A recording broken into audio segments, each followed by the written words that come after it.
اسی طریقے سے جو لوگ، اب آ گئی کوئی مسئلے کی بات تو اسے بھی سمجھ لیں، دنیا سے چلے گئے، انتقال ہو گیا، بیمار تھے، ان کی نیت میں بھی یہ بات تھی کہ اللہ ہمیں تندرستی دے گا تو ہم روزہ رکھیں گے، لیکن زندگی کا وقت پورا ہو گیا، انہیں موقع نہیں ملا اور اسی بیماری کے اندر دنیا سے چلے گئے، اور ان کے ذمے فرض روزہ رمضان کا رہ گیا تھا۔ تو اب اس کی بھرپائی اور تلافی کیسے کی جائے؟ علماء نے ایک شکل یہ بتائی ہے کہ اگر میت کی طرف سے اس کے ورثہ، اولاد یا قریبی لوگ جو وارث ہیں، وہ میت کی طرف سے اندازہ کر کے کہ اس کے کتنے روزے چھوٹے ہوں گے، اگر وہ فدیہ دے دیتا ہے تو انشاءاللہ اللہ کی رحمت سے امید ہے کہ اللہ ان کے اوپر سے روزے کے فرضیت کے گناہ کو اتار دے گا۔ اس لیے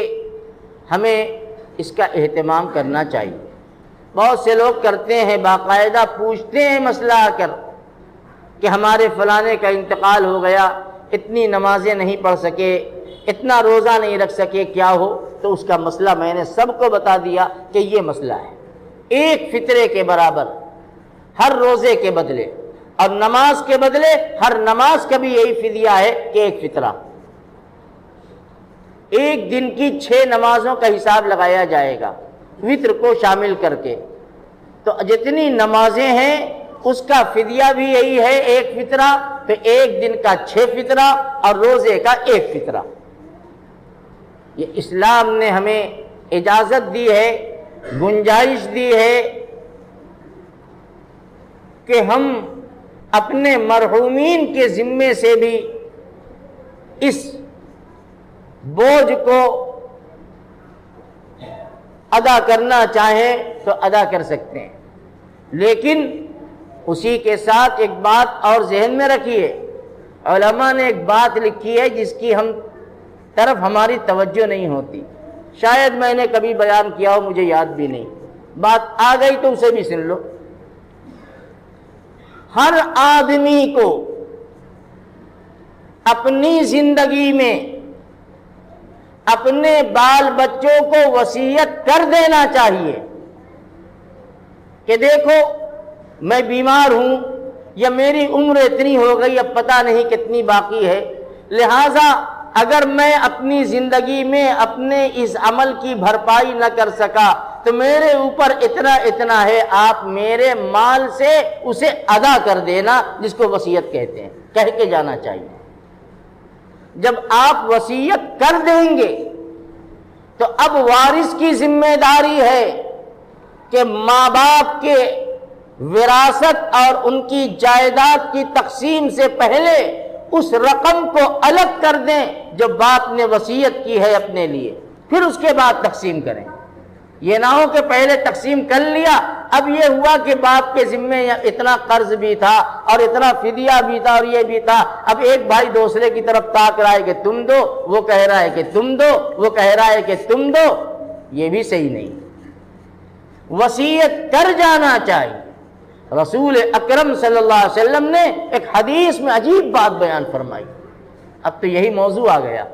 ایک بات عجیب فرمائی، آپ نے فرمایا کہ کسی مسلمان کی 3 رات ایسی نہیں گزرنی چاہیے کہ اس کی وصیت اس کے تکیے کے نیچے موجود نہ ہو، یعنی لکھ کے رکھ دو، مت بتاؤ اپنی زندگی میں اپنے بچوں کو، لیکن یہ بتا دو کہ میں نے فلاں جگہ ایک تحریر لکھ کے رکھی ہے، میرے انتقال کے بعد اسے نکالنا اور اس کے مطابق جو لکھا ہے اس پر عمل کر لینا، یہ تو کہہ سکتے ہیں۔ یہ کتنی اچھی بات ہے، نبی فرما رہے ہیں کہ کسی مسلمان کی 3 رات ایسی نہ گزرے کہ اس کی تحریر، اس کی وصیت اس کے تکیے کے نیچے نہ ہو۔ بتا دو اس لیے کہ آپ نے کسی سے کوئی ایسا معاملہ کیا ہو جو آپ کے علاوہ کوئی نہیں جانتا. کسی کے سے کچھ لینا ہے، کسی کو کچھ دینا ہے، کسی کا کوئی وعدہ ہے، وہ آپ کا اپنا ذاتی معاملہ تھا، آپ نے اپنے بیوی کو اپنے بچوں کو نہیں بتایا، آپ کی آنکھ بند ہو گئی. اب 2 آدمی آ گئے اور کہا کہ تمہارے ابا کے اوپر میرا 50,000 روپیہ قرض تھا. اب تم کہو گے ابا نے ہمیں تو بتایا نہیں، پتہ نہیں تم صحیح کہہ رہے ہو کہ غلط کر رہے ہو، بس وہیں سے جھگڑا شروع ہو جائے گا، وہیں سے لڑائی شروع، اختلاف شروع. اور اگر مان بھی لیا تو 4 بیٹا کہتا ہے کہ تم دو میں نہیں دے سکتا. یہ مواخذہ اپنے سر لے کر مت جاؤ.